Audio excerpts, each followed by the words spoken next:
माँ बेटे की ऐसी कहानी जो आपके दिल को छू जाए। अगर कहानी पसंद आए तो चैनल को सब्सक्राइब करके जाएं और वीडियो को लाइक करके जाएं। माँ और बेटा।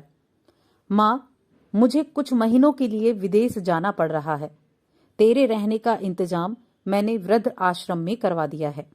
तकरीबन 30 साल अविवाहित डॉक्टर संदीप ने देर रात घर में घुसते ही अपनी माँ से कहा।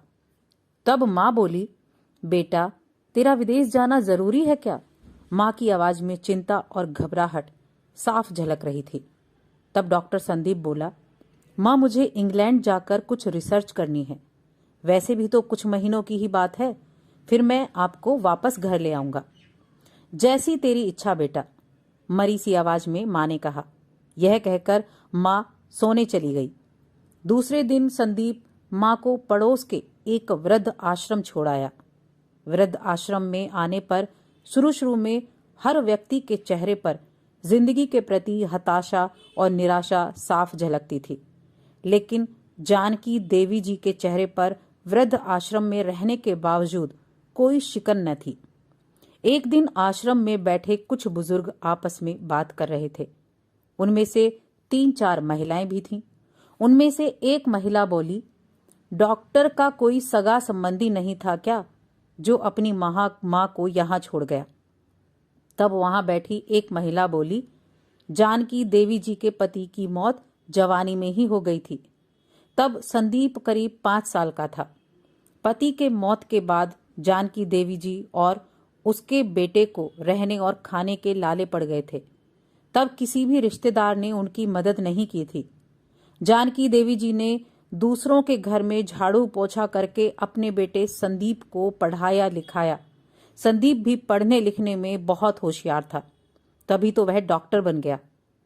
वृद्ध आश्रम में करीब 7 महीने गुजर जाने के बाद एक दिन जानकी देवी वृद्ध आश्रम के संचालक मुकेश शर्मा जी के ऑफिस के नंबर से अपने बेटे को फोन किया और कहा, संदीप, तुम इंडिया आ गए हो क्या या अभी भी इंग्लैंड में ही हो? संदीप का जवाब था, माँ, मैं अभी इंग्लैंड में ही हूं। अब तो जानकी देवी जी जब भी 3-4 महीने से फोन करती तो संदीप का एक ही जवाब आता कि मैं अभी यहीं हूं, जैसे ही अपने देश आऊंगा तुझे बता दूंगा। इस तरह समय गुजरता गया और 2 साल गुजर गए। अब तो वृद्ध आश्रम के लोग भी कहने लगे कि देखो कैसा चालाक बेटा निकला, कितने धोखे से अपनी माँ को यहाँ छोड़ गया। तभी आश्रम का एक अन्य बुजुर्ग बोला, मुझे तो नहीं लगता कि डॉक्टर कोई विदेश गया है। वह तो बुढ़िया से छुटकारा पाना चाह रहा था। तभी किसी और एक बुजुर्ग ने कहा, मगर वह तो शादीशुदा भी नहीं था। फिर होगी कोई गर्लफ्रेंड जिसने कहा होगा, पहले माँ के रहने का अलग इंतजाम करो, तभी मैं तुमसे शादी करूंगी। 2 साल आश्रम में रहने के बाद जानकी देवी जी को अपनी नियति का पता चल गया। बेटे का गम उन्हें अंदर ही अंदर खाने लगा। वह पूरी तरह टूट गईं। 2 साल आश्रम में और रहने के बाद एक दिन जानकी देवी जी की मौत हो गई। उनकी मौत पर आश्रम के लोगों ने आश्रम के संचालक शर्मा जी से कहा, इसकी मौत की खबर इसके बेटे को तो दे दो। हमें तो नहीं लगता कि वह विदेश गया होगा, वह होगा यहीं कहीं अपने देश में। तभी शर्मा जी बोले, इसके बेटे को मैं कैसे खबर करूं? उसे मरे तो 3 साल हो गए। शर्मा जी की यह बात सुनकर वहां उपस्थित सभी लोग हैरान रह गए। तभी उनमें से एक बोला, अगर उसे मरे 3 साल हो गए तो जानकी देवी जी मोबाइल पर बात किससे करती थी? कौन बात करता था? तब शर्मा जी बोले, वह मोबाइल तो मेरे पास है जिसमें उनके बेटे की रिकॉर्ड की गई आवाज है। एक बुजुर्ग ने पूछा, पर ऐसा क्यों?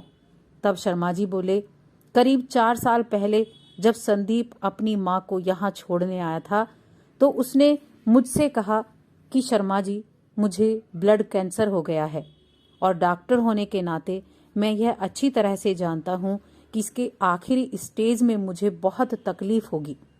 मेरे मुंह और मेरे मसूड़ों से भी खून आएगा और मेरी यह तकलीफ मेरी माँ से ना देखी जा सकेगी। वह तो जीते जी मर जाएगी। मुझे तो मरना ही है, पर मैं नहीं चाहता कि मेरे कारण मेरे से पहले मेरी माँ मरे। मेरे मरने से पहले 2 कमरों का हमारा छोटा सा फ्लैट और जो भी घर का सामान आदि है वह मैं आश्रम में दान कर दूंगा। यह दास्तां सुन आश्रम के सभी लोगों की आंखें नम हो गईं। जानकी देवी जी का अंतिम संस्कार आश्रम में ही कर दिया गया। उनके अंतिम संस्कार में शर्मा जी ने आश्रम में रहने वाले बुजुर्गों के परिवार वालों को भी बुलाया।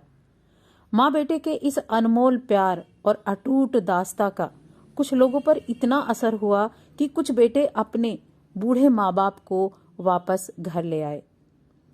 उम्मीद करते हैं ये कहानी आपको पसंद आई होगी। पसंद आई है तो वीडियो को लाइक भी करें, चैनल को सब्सक्राइब भी करें और कमेंट करके ज़रूर बताएं।